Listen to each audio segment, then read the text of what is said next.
Kopparthi industrial node అభివృద్ధి చేశాం. తిరుపతిలో రాయల్ ఎన్ఫీల్డ్ వస్తా ఉంది. నేను చిన్నప్పుడు కూడా రాయల్ ఎన్ఫీల్డ్ లో దర్జాగా మెజెస్టిక్ గా తిరిగేవాళ్ళం. మళ్ళీ ఆమె ఇస్తున్నాం. రాయలసీమని రాయల్ సీమగా తయారు చేసే బాధ్యత మాది.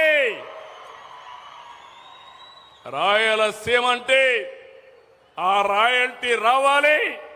మీరెక్కడికి పోయినా కాళ్ళరెగరేసుకుని నాది రాయలసీమ అని చెప్పంగానే మీకు గౌరవించే బాధ్యత తీసుకొచ్చే బాధ్యత నాది. సీమలో మంచి జరిగిందంటే అది ఎప్పుడు తమ్ముళ్ళు అడుగుతున్నాం మిమ్మల్ని. ఇవన్నీ ఎప్పుడు వచ్చాయి? తెలుగుదేశం పార్టీ హయాంలో, ఎన్డీఏ హయాంలో అవునా కాదా అని మిమ్మల్ని అడుగుతున్నా. అవునంటే గట్టిగా చప్పట్లు కూడా చెప్పండి అవునని. ఆధునిక దేవాలయాలుగా భావించే సాగునీటి ప్రాజెక్టులు నాంది పలికింది మన ప్రభుత్వమే. ప్రాజెక్టులు కట్టి సీమను కరువు బారి నుంచి కాపాడాం.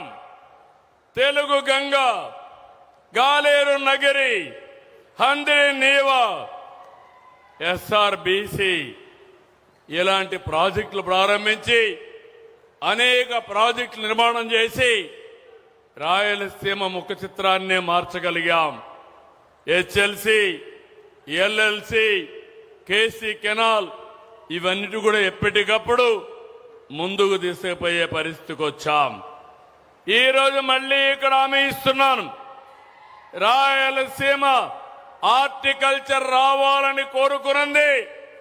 పండ్ల తోటలకి ప్రాధాన్యత ఇచ్చింది.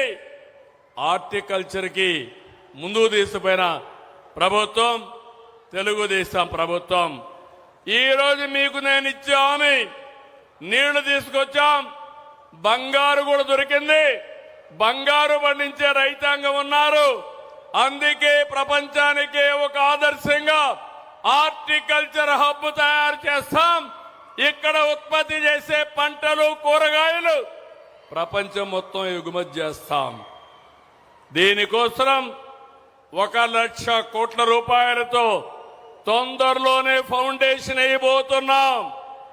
40,000 కోట్లు ప్రభుత్వం, 60,000 కోట్లు